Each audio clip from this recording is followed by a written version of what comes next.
नमस्कार दोस्तों। और आज चर्चा करेंगे उन खबरों की जिन्होंने सबका ध्यान अपने तरफ खींचा है और कहीं ना कहीं विवाद भी हुआ है और कुछ ऐसे खबरें हैं जिसने देश का सीना चौड़ा भी किया है।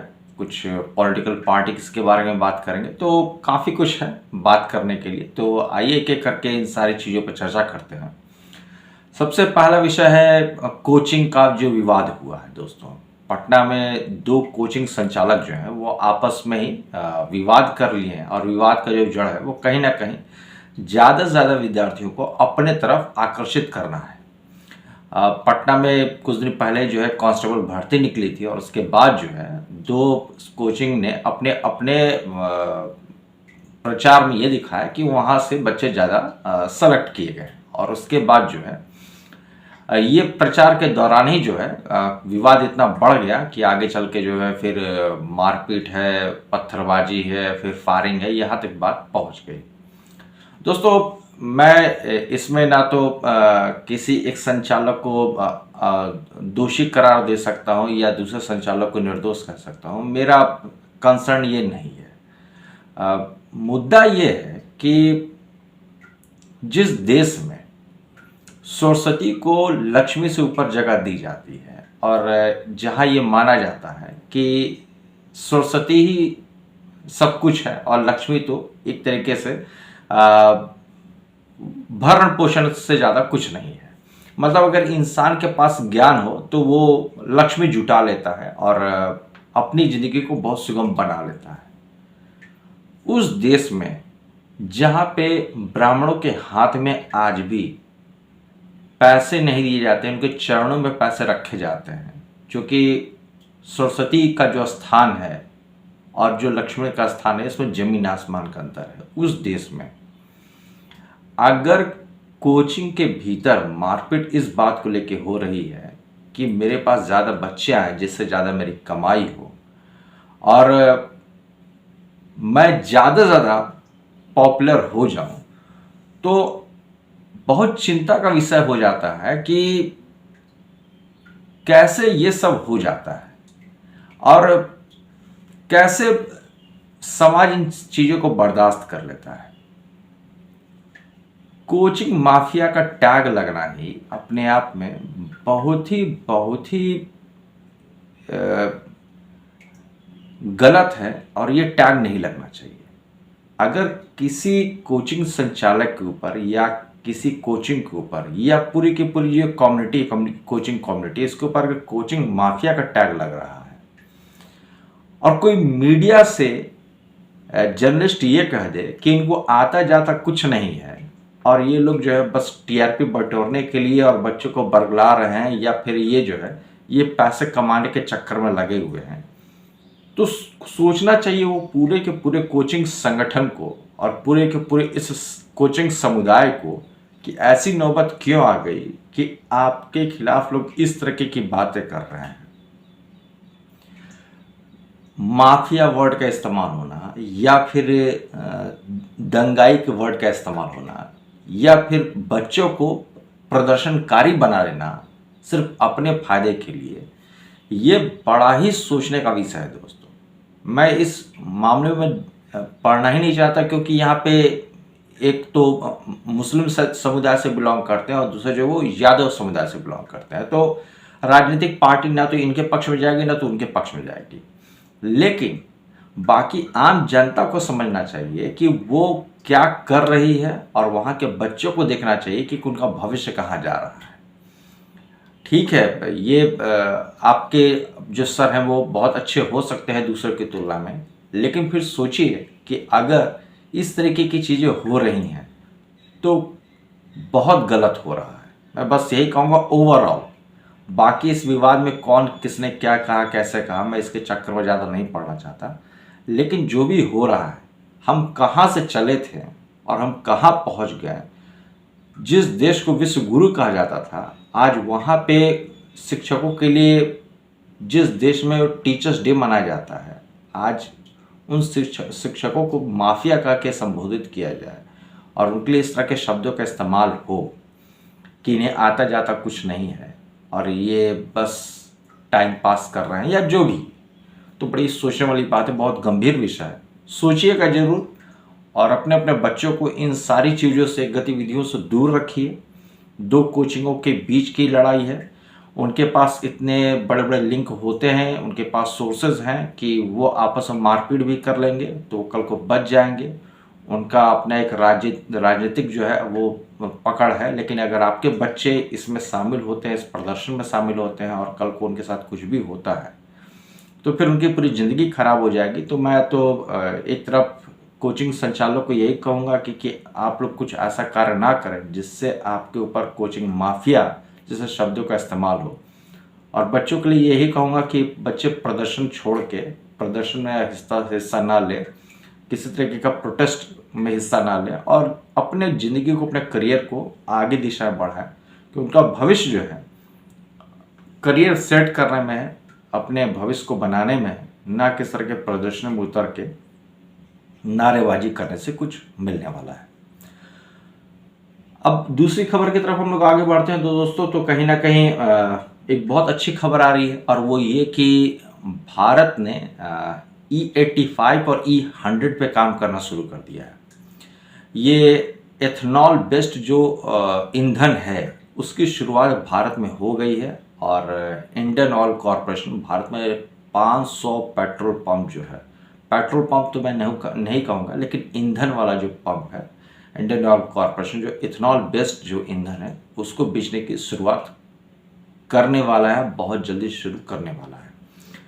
हाल ही में हमारे देश के जो परिवहन मंत्री हैं श्री नितिन गडकरी जी ने, उन्होंने E85 बेस्ड मोटरसाइकिल और E100 बेस्ड कार को लॉन्च किया है। और इसमें दो बड़ी कंपनियां, एक हीरो मोटर कॉर्प जो मोटरसाइकिल बनाती है, बाइक बनाती है, उसने E85 बेस्ड गाड़ी लॉन्च की है और मारुति सुजुकी कंपनी ने 4 व्हीलर लॉन्च किया है जो E100 इथेनॉल 100 बेस्ड फ्यूल पे चलेगी। तो ये बहुत अच्छी खबर आ रही है और ख़ास बात ये दोस्तों कि ये जो इथेनॉल बेस्ड फ्यूल है, जो ईंधन है, ये पेट्रोल की तुलना में 20 रुपये सस्ता पड़ेगा आपको। अभी जो मार्केट में प्राइस है वो 102 103 के बीच का प्राइस जो है पेट्रोल का, उसके कंपैरिजन में ये 80 से 82 रुपये का पड़ेगा। तो ये बहुत अच्छी खबर आ रही है और आने वाले समय में भारत में इसका काफ़ी तेज़ी से विस्तार भी होगा, जैसा कि सुनने में आ रहा है और ये होना भी तय है दोस्तों। क्योंकि अगर भारत इसमें आगे बढ़ जाता है, काफ़ी एडवांस स्टेज तक पहुँच जाता है, तो फिर आपके स्ट्रेट ऑफ हॉर्मुज बंद हो, चाहे सुएज कैनाल बंद हो, चाहे आपका मरक्का बंद हो, चाहे कुछ भी बंद हो, आपको उससे कोई फ़र्क पड़ने वाला नहीं है। आप जो है अपना काम करते हुए आगे बढ़ जाएंगे और देश जो है वो अपने विकास के लक्ष्य को जरूर प्राप्त कर लेगा। और अभी हाल में जो रिपोर्ट आई है उसमें भी बताया गया कि भारत का विकास दर जो है वो काफ़ी अच्छा रहा है। 7.7% के ग्रोथ रेट से भारत का विकास दर पिछले तिमाही में देखा गया है। तो भारत के लिए जो बहुत अच्छी खबर आ रही है कि भारत का विकास दर बना हुआ है इतने आपदाओं के बावजूद। और मैं मानता हूं कि ये हमारे देश के प्रधानमंत्री की एक अंदर बहुत बड़ा विल पावर, इच्छा शक्ति है। और दोस्तों आप माने या ना माने, लेकिन प्रधानमंत्री का जो एक मैं जो क्वालिटी है जिसको मैं बहुत पसंद करता हूं वो है आपदा में अवसर। ये उनकी जो सोच है, इनका जो माइंडसेट है, वो वास्तव में भारत को एक अलग ही लेवल पे लेके जा रहा है, इसमें कोई दो राय नहीं है। और आने वाले समय में भारत बहुत बेहतर करेगा अगर ये रह जाए, या फिर इस माइंडसेट के अगले जो पीएम आए वो भी इसी माइंडसेट के अगर हो जाए तो आपदाओं में अवसर को अगर देखें वो। तो तीसरी जो बड़ी खबर आ रही है दोस्तों वो है डिजिटल इंफ्रास्ट्रक्चर के सेक्टर से, जहां पे एक Australian based company Blackstone backed hyperscale data centre operator AirTrunk जो है वो भारत में 3 लाख करोड़ रुपए का इन्वेस्टमेंट करने जा रही है। और ये 2030 तक 3 लाख करोड़ रुपए का इन्वेस्ट करेगी डिजिटल इंफ्रास्ट्रक्चर के क्षेत्र में।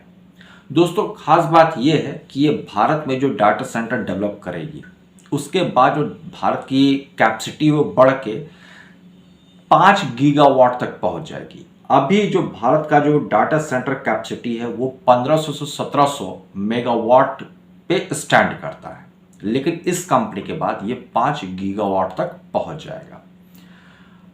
भारत पूरे विश्व का 4% ग्लोबल डाटा सेंटर है।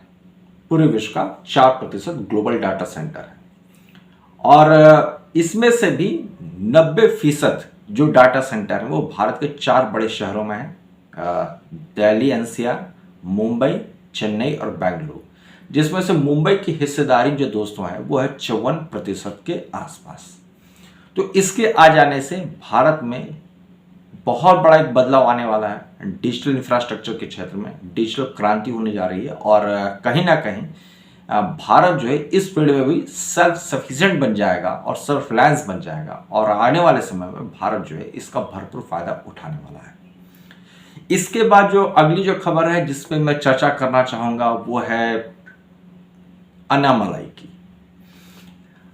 के अन्नामलाई, जिन्होंने अभी अभी इस्तीफा दिया है और भाजपा छोड़ के इन्होंने एक अपना एक मूवमेंट शुरू किया है, पॉलिटिकल मूवमेंट आप कह सकते हैं इसे। और ये जो मूवमेंट है दोस्तों ये आगे चल के कहीं ना कहीं तमिलनाडु की राजनीतिक दिशा को बदल देगा। वी द लीडर मूवमेंट नाम से जो इन्होंने एक कैंपेन शुरू किया, पूरा मूवमेंट चलाया है, इसमें इन्होंने यूथ को जोड़ना शुरू किया है। और सबसे चौंका देने वाली बात दोस्तों ये है कि 1 घंटे के भीतर भीतर इनके 10 मिलियन फॉलोअर बन गए थे, वॉलंटियर्स बन गए थे। और जो 24 घंटे के बाद की जो रिपोर्ट आई है उसमें अभी इनके पास जो है वो 14 मिलियन वॉलंटियर्स इसके मेंबर बन चुके हैं, इसको ज्वाइन कर चुके हैं। अपने आप में बहुत बड़ा आंकड़ा है दोस्तों। ये अपने आप में ही बहुत बड़ा अचीवमेंट है के अन्नामलाई के लिए, बिकॉज वो विजय थलापति की तरह, जोसेफ विजय थलापति की तरह वो ना तो कोई सुपरस्टार है, ना तो उनका पहले से कोई फैन बेस है। और इन्होंने बस एक तमिलनाडु को बदलने की ठानी है कि डीएमके और एआईडीएमके इससे हटके एक नए तरीके के पॉलिटिकल सिस्टम की शुरुआत करने जा रही है तमिलनाडु में। और इसी के तहत इन्होंने जो लॉन्च किया है वी द लीडर मूवमेंट, इसको काफ़ी सपोर्ट मिल रहा है दोस्तों तमिलनाडु के भीतर। थोड़ा सा इसमें मैं पॉलिटिकल एंगल देखता हूं और मैं इस पर थोड़ी सी चर्चा करना चाहूँगा, लेकिन उससे पहले मैं थोड़ा सा अगर इनके बारे में आपको बताऊं तो अन्नामलाई का जो जन्म हुआ वो जून 4, 1984 को कुरूर डिस्ट्रिक्ट तमिलनाडु में हुआ था दोस्तों। और इनका जो एजुकेशन है वो इन्होंने बीटेक वगैरह किया हुआ है, पीएचडी कॉलेज से इन्होंने टेक्नोलॉजी की पढ़ाई की है। इसके बाद ये आगे चल के एमबीए करते हैं आईएम लखनऊ से। और फिर जो है ये 2011 में जो है ये आईपीएस ऑफिसर बनते हैं और इन्हें कर्नाटका कैडर मिलता है। वहाँ पे इनके काम को देख के लोग इन्हें सिंघम कहते हैं और काफ़ी लोग इनके काम से खुश थे। और सुनने में तो ऐसा भी आता है कि जब इनका ट्रांसफ़र हुआ था तो लोगों ने इसके खिलाफ काफ़ी वो भी धरना प्रदर्शन भी किया था कि इतने बेहतरीन आईपीएस ऑफिसर को तो भाई हमारे यहाँ से नहीं जाने देना चाहिए। तो इनका जो एक करियर रहा है वो काफ़ी बेहतर रहा है, अच्छा रहा है। और इन्होंने 2020 में मन बनाया कि अब ये जो है गवर्नमेंट जॉब नहीं करेंगे, अब ये पुलिस प्रशासन को छोड़ के जो है वो पॉलिटिकल पार्टी को ज्वाइन करेंगे, क्योंकि इन्हें लगा कि ये इस सिस्टम के भीतर रह के, पुलिसिया सिस्टम के भीतर रह के वो काम नहीं कर सकते जो ये करना चाहते थे। इसलिए इन्होंने इस आईपीएस ऑफिसर के पद से रिजाइन दिया और इन्होंने पॉलिटिकल पार्टी ज्वाइन की और भाजपा को ज्वाइन किया सन 2020 में। और भाजपा ने भी इनके भीतर वो लीडर देखा जो तमिलनाडु को एक अच्छा नेतृत्व दे सकता है। और सन 2021 में 37 साल की उम्र में दोस्तों भाजपा ने इन्हें तमिलनाडु का यंग प्रेसिडेंट डिक्लेयर कर दिया था। मतलब सबसे कम उम्र में किसी राज्य का प्रेसिडेंट बन जाना ये अपने आप में बहुत बड़ी बात होती है, और वो भी 37 साल की उम्र में भाजपा जैसे पार्टी से अगर कोई प्रेसिडेंट बन जाता है तो अपने आप में बहुत बड़ी बात है। आज भाजपा में अच्छे अच्छे नेताओं की कमी नहीं है और उसके बीच से के अन्नामलाई को इतना बड़ा पोस्ट मिल जाना ये बहुत बड़ी बात थी दोस्तों। हालांकि इन्होंने बहुत डेडिकेटली वर्क भी किया भाजपा के लिए। और 2024 को लोकसभा चुनाव में भाजपा को 12% वोट मिला था लोकसभा चुनाव में तमिलनाडु से। लेकिन फिर जो 2026 का विधानसभा चुनाव हुआ, वहाँ पे भाजपा का जो वोट प्रतिशत है वो घट के सिर्फ 3% रह गया। और इसकी जो बड़ी वजह बताई जा रही है दोस्तों, वो ये कि जो अन्नामलाई को पद से हटाया गया था, प्रेसिडेंट के पोस्ट से हटाया गया था, उसका कहीं ना कहीं खामियाजा भाजपा को भुगतना पड़ा और भाजपा का वोट प्रतिशत गिर गया। अब जैसा कि अन्नामलाई खुद बता रहे हैं कि इन्होंने भाजपा इसलिए छोड़ा क्योंकि जिस तरीके से काम करना चाहते थे, वहाँ के लोकल भाजपा के जो लीडर्स थे वो इन्हें काम करने नहीं दे रहे थे। मतलब कि इन्हें वो स्पेस नहीं मिल पा रहा था कि जिस स्पेस में रह के ये काम कर सकें और एक फ्रेश पॉलिटिक्स को जिसको तमिलनाडु में लेके आना चाहते थे, उसको लाने का मौका इन्हें नहीं मिल पा रहा था। दोस्तों, इसमें कोई दो राय नहीं है कि AIADMK और DMK इन दोनों पार्टियों से ही तमिलनाडु के लोगों का जो मन है वो सैचुरेटेड हो चुका है, भर चुका है। उन्हें एक नई राजनीति चाहिए थी और इसी नई राजनीति को के अन्नामलाई भरना चाहते थे और वो इसको आगे लेके चलना चाहते थे। लेकिन भाजपा इसका मौका जो उन्हें मिला था, इसका फायदा वो उठा नहीं पाई और अल्टीमेटली जो है विजय की जो पार्टी है TVK, उसने चौका मार दिया और उसने अपनी सरकार वहाँ बना ली। तो ये पूरी कहानी है और आने वाले समय में अन्नामलाई जो है वो 2031 का विधानसभा चुनाव लड़ेंगे, उनकी पार्टी लड़ेगी, उन्होंने अभी से डिक्लेयर कर दिया है। अब एक जो छोटी सी बात जो मुझे लगती है कि अभी ये हिडन है या इस पे चर्चा करना अभी शायद हो सकता है जल्दबाजी हो, लेकिन कुछ लोगों का कहना है कि अन्नामलाई आगे चल के भाजपा को ज्वाइन कर सकते हैं या भाजपा NDA का हिस्सा बन सकते हैं। दोस्तों, ये कह पाना जल्दीबाजी होगी, अभी इसको कहना बहुत जल्दीबाजी होगी। हालांकि अन्नामलाई ने साफ कहा कि आज भी वो अमित शाह जी को और नरेंद्र मोदी जी को बहुत ही रिस्पेक्ट करते हैं। उनके मन में इन दोनों नेताओं के प्रति बहुत ही सम्मान है, बहुत ही प्यार है, बहुत ही आदर है। लेकिन अगर बात यह है कि क्या अन्नामलाई NDA का हिस्सा बनेंगे, तो दोस्तों अभी कहना जल्दीबाजी होगी क्योंकि वहाँ का जो लोकल लीडरशिप है वो अन्नामलाई को एक्सेप्ट नहीं कर पा रहा है। रीज़न क्या है कि जैसे आपने देखा होगा कि जो बड़े बड़े लीडर्स होते हैं, सीनियर्स लीडर्स होते हैं, उनको ये बात डाइजेस्ट नहीं हो पाती कि कल का आया हुआ छोकरा जो है, कल का आया हुआ जो लड़का जो है, वो उन्हें लीड करे या उन्हें डोमिनेट करे। तो ये हर जगह हर पार्टी में देखा जाता है और यही हुआ था तमिलनाडु में भाजपा की पार्टी के भीतर। तो इसके कारण जो है अन्नामलाई ने इसको छोड़ दिया। लेकिन दोस्तों, अगर मेरा ओपिनियन जो मुझे लगता है जो भविष्य में हो सकता है, अन्नामलाई भाजपा को NDA भाजपा में तो मर्ज नहीं होंगे, मुझे जहां तक लगता है। उसके पीछे का रीज़न क्या है वो भी मैं कभी आपको बताऊंगा। तो भाजपा में तो ये ज्वाइन नहीं होंगे, लेकिन NDA का हिस्सा जरूर बन जाएंगे, इसमें कोई दो राय नहीं है। इसके पीछे भी क्या कारण है? इसके पीछे जो सबसे बड़ा जो रीज़न मुझे दिखता है दोस्तों, वो है आइडियोलॉजी।